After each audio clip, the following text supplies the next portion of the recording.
massive is being built across America, and a lot of people have no idea how this is going to affect their everyday lives. AI data centers are popping up across America, and they're swallowing a monster amount of water and electricity. Companies are borrowing ridiculous amounts of money to build them. People are in an uproar over the cost of the utility, the water it needs, the noise, and the effect it will have on our environment. And this isn't going to slow down. In fact, it's accelerating. So here is my question. Are we simply just building great technology? Or are we quietly constructing an infrastructure that will control every part of our lives?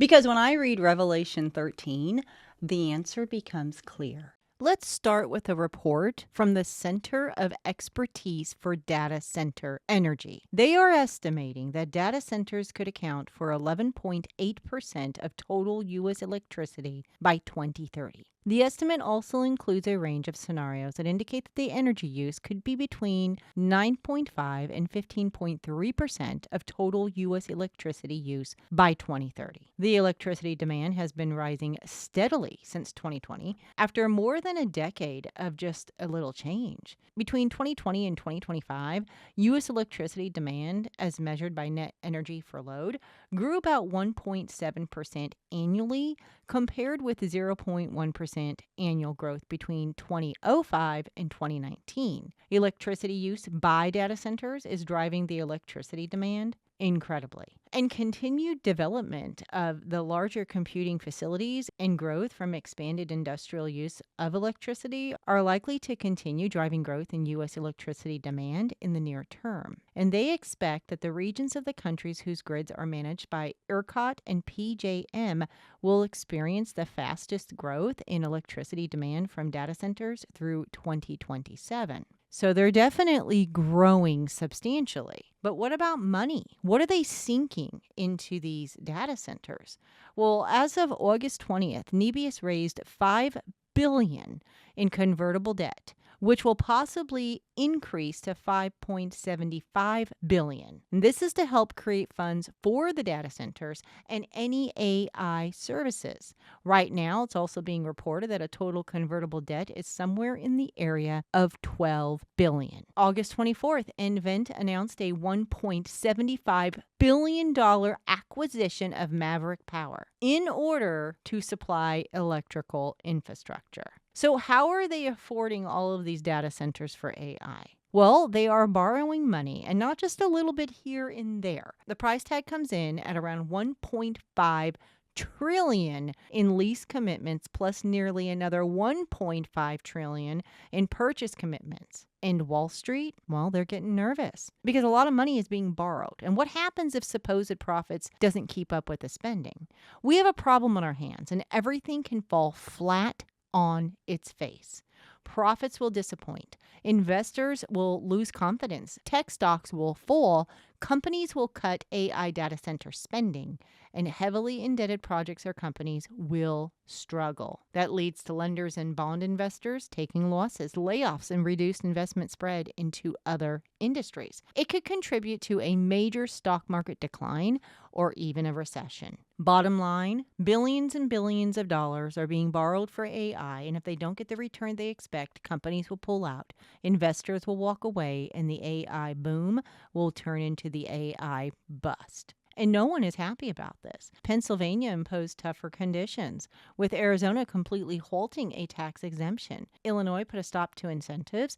New York imposed a 1-year restriction on some projects. Texas is saying hold on with the incentives and may make more changes to the incentives. And then, of course, it always comes down to politics, doesn't it? It's now being reported that the data centers have become a real issue in the 2026 campaigns, with cities concerned about electricity, water, noises, and the money it's going to cost to keep these things running. But America isn't the only one. In Australia, they are saying that the electricity from these data centers will increase 7-fold in the next 10 years, with the possibility of 225 data centers to be built. So what does this say for the U.S. alone? Well, right now, we are $40 trillion in debt. This will only sink us further. And President Trump is actually calling for more data centers. This next report comes from Prophecy Recon, written by Joe Hawkins, and I encourage you guys to go over to his website and his YouTube channel. Check him out. He has a lot of very good information on his website in regards to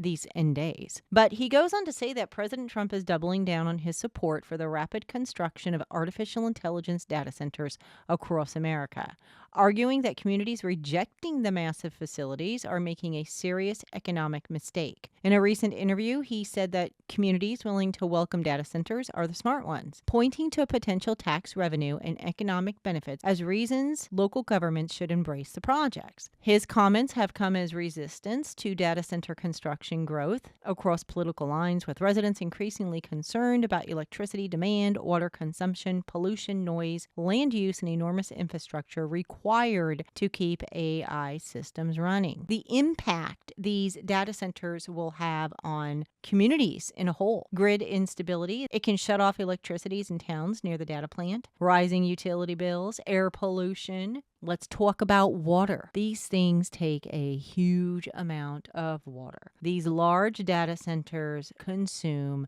millions of gallons of water for cooling, which in turn places strain on local water supplies while discharging heated wastewater back into rivers and waterways. The wastewater, also called blowdown, may contain salts and minerals, corrosion, scaling inhibitors, biocides, heavy metals from piping systems, refrigerants, and PFAS chemicals. How is AI being used right now? It is in every single fiber of everything. It's in our transportation and infrastructure navigation, medical imaging and healthcare, corporate and industry operations, vibe coding and software engineering. Software development has been revolutionized by natural language programming. Non-technical workers use AI to spin up their custom apps, while engineers deploy AI for coding. It's used in research, administration, water treatment plants, traffic lights, harvesting, agriculture and food supply, grocery logistics, instant fraud prevention, but it also can do the opposite: trading, predictive maintenance, warehouse robotics, media, content recommendations. It's everywhere. It's in our phones. It's in our computers. They're being built into the new cars. And you want to know how long it's been around?